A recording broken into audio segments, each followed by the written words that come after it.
Nganong Katoliko ra daw kanunay ang bombahan. Katoliko ra daw kanunay ang ligsan sa uban nga mga protestante. No? Kasagaraan Katoliko ang birahan. Isa rin akong nakita kini Tungod kay ang Katoliko is nagbuhat sa mga butang nga wala gitudlo sa Dios.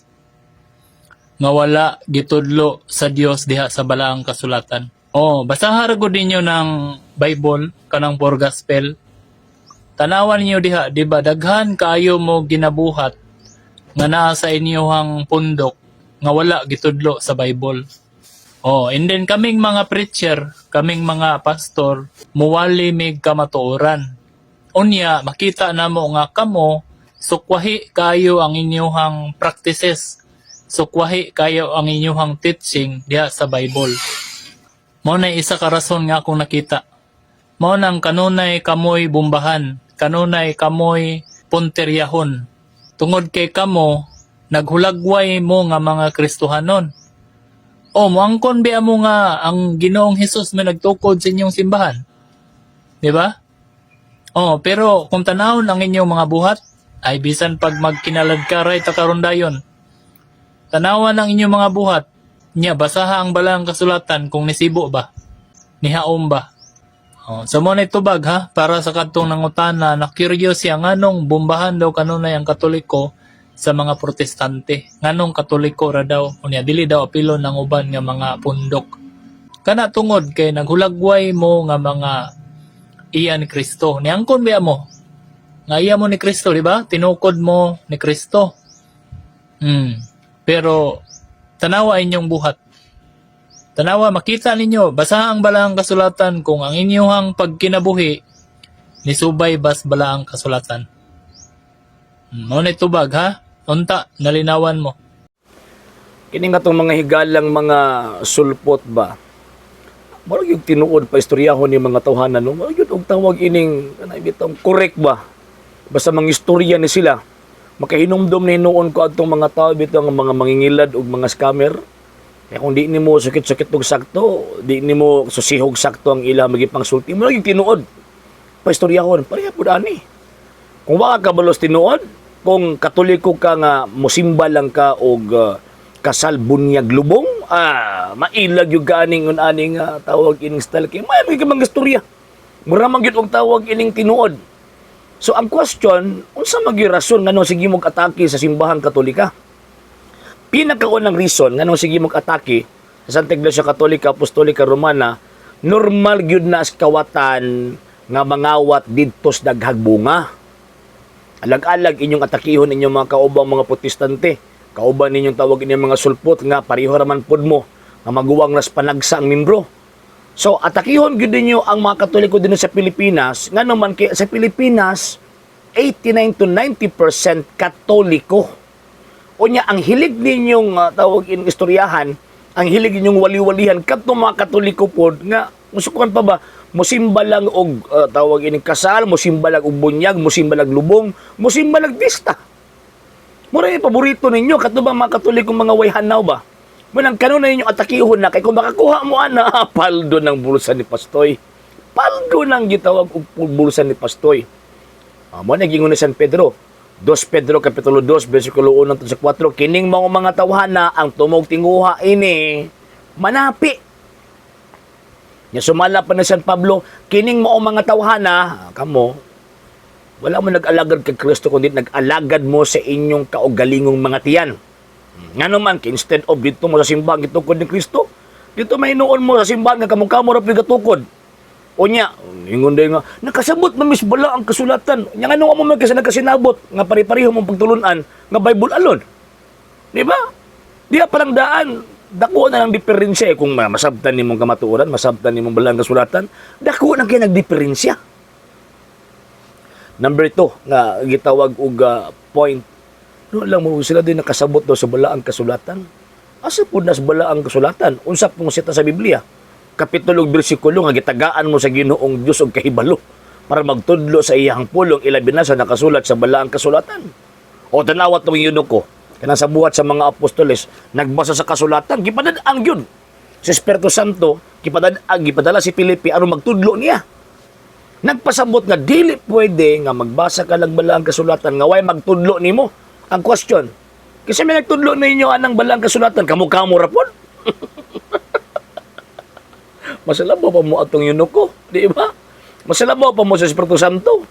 Nga kinahanglan kung magtudlo siya, ipaagi niya sa mga tao nga iyahang gitawag o gipadala. Nga mo ng iglesia nga naman, Ephesians chapter 3 verse 10, gipadala sa Dios ang iyang kaalam o kahibalo diha sa iyang iglesia sa nagkalain-laing paagi. Nga di man mo sakop.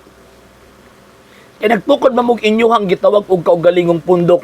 So buti pasabot, dili mo maapil. Wa mo'y apil. Sa nakasabot, sa balaang kasulatan o tanawa. Wa mo kasabot o di tanawan ng mga kauban yung mga sulpot. Kamo mismo mo nagkasinabot. Kung may katoliko, mag-unay rapod mo inatakihay. O niya, mag-usa rapod mo kung nanay katoliko. Mag-usa rapod mo atake kung naanay gitawag og katoliko.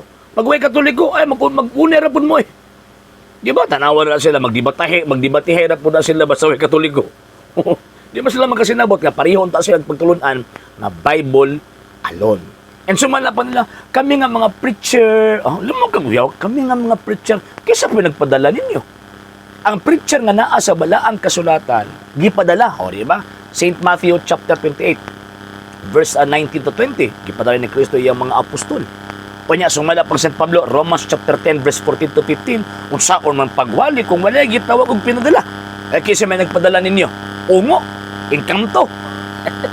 So diha sa balang kasulatan na ay proseso, na ay paagi aron ingnon ka nga preacher ka. So dapat pinadala ka. Di ka pwede mag-preach kung dili ka pinadala. Nga naman kay ingon pang San Pablo, Galacia kapitulo 1 bersikulo 7 hangtod sa 8, bisan gani kami usa ka anghel magwali magtudlog ebanghelyo nga lahi sa among giwali ipatunglo. O tanawan nang nahitabo sa tawag ining sa inyo, tungod kay nag-iyahay ra mog angkon, wa mo'y koneksyon sa Ginoo nga Jesucristo o tanawa. Not less than 45,000 Christian sects ang milukop sa tibuok kalibutan nga puro gaangkon nga preacher sila pero wa gud sila magkasinabot. Ano gingunin? Sa Ginoo ko. Purigaba na lang yun na tawag ini nga ninyo. Nga pa nila, wala daw ko nagabuhat, sa buhat daw sa balaang kasulatan niya. Unsa pa tawag in criteria? Kamo ra pigihimo. Unsa man ang kriteria, ang kinsa naghimo ang kriteria, kamo ra pud nga gitawag og mga sulpot na may sulpot lang after 16th century. Kamoy dapat gitawag og tuuhan? No sir, no ma'am. Mga bakakon man mo.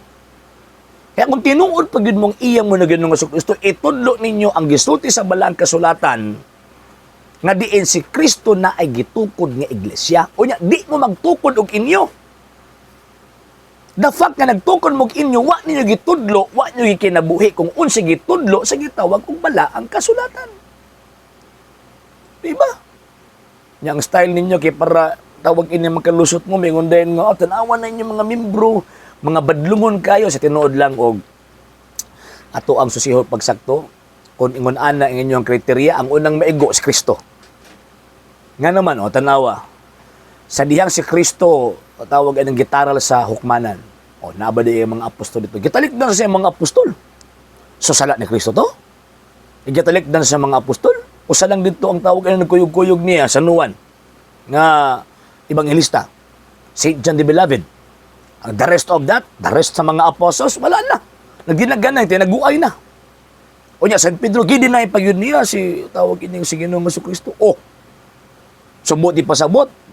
Si Kristo ang sayop ato tungod kay mo ito gibuhat sa iyahang mga apostol. Kaya ang style magud ninyo, ilabi ng mga sir, mga ma'am, style magud nila para ingdautan ang Katoliko, kanang mga badlungon sa Katoliko, ilang ipahid sa simbahang Katolika. Katong sa Katoliko pa mo, nga mga yabag mong dagko, katong sa Katoliko pa mo, nga tawag ining mga nagkinangkinuanggol mo, kasi may nagsugo ninyo magginabag o magkinuanggol mo, samtang Katoliko pa mo. Ang pagbuhat og dautan o ang pagbuhat og gitawag og maayo, choice na sa tao. Bisan pagtuk-on as pari, bisan pa og kanang hektar as pari, ibitay pa na nga mo ni ipabuhat.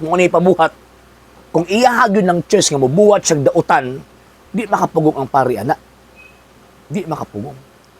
Og again, way Katoliko nga pari, way Katoliko nga obispo, even ang Santo Papa, nagtudlo nga magbuhat tagdautan, magbuhat ng daot. No! Ang gitudlo sa Iglesia Katolika Apostolika Romana, basahan ninyo ng katisismo.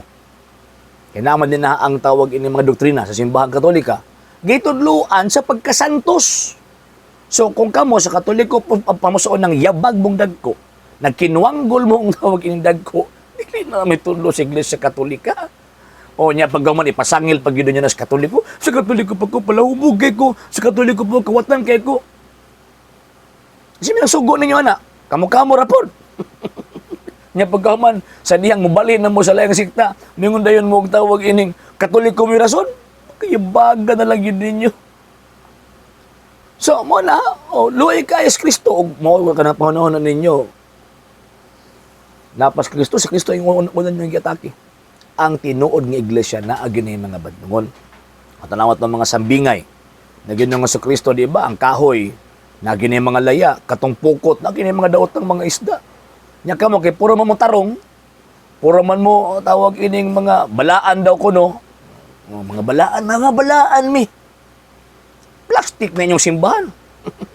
Plastic na yung sikta. Concerning sa pagsugo ko no sa tawag ining wa daw ko nagibuhat ang gisugo. Kamo nagbuhat mo sa tawag ining gisugo. Di ba ako nahigot ganina ang Romans chapter 10 verse 14-15 kasi may nagsugo ninyo nga magwali mo. Ano sa nahitabo nga si Ginoong Kristo mianhin niya pagkaman misulti nga magwali mo ha. Pagwali mo sa pulong si Ginoo. Wala. Wa mo may connection kang Ginoong Kristo. Kung wa mo connection kang Ginoong Kristo, igo mo sa gisulti San Pablo, bisan gani kami o sa kaanghel, magtudlog ibanghilyo nga lahi sa among giwali, ipatunglo. May gani, kay buutan ang mga Katoliko. Kaya kung sundon sa mga Katoliko, perfectly ang nakasulat sa Biblia, di gid mo makawali-wali. Nga naman, kay tagawali ninyo na mga Katolikong moagi, inong gibong ipatunglo ka. Mo man nagasugo sa Biblia. Nga mo man nagasugo sa Biblia. So, ayaw man ninyo hambog-hambugian ng inyong kamoy nakasunod, hambog ra mo kutod, pero ang tinuod na uting kayo na wa gyud mo'y connection kang Kristo, even sa mga detalye sa inyong pagtuog, sa inyong pagsimba, why connection kang Ginoong Kristo. Okay? Sa hindi pa po nakapag-follow sa mga pages po natin, i-follow niyo po yung mga pages po natin, RJ Horolanciano II, TV Apolia Punto Argumento page, Kuya Apologist TV page, and RJ's Vlog 2022.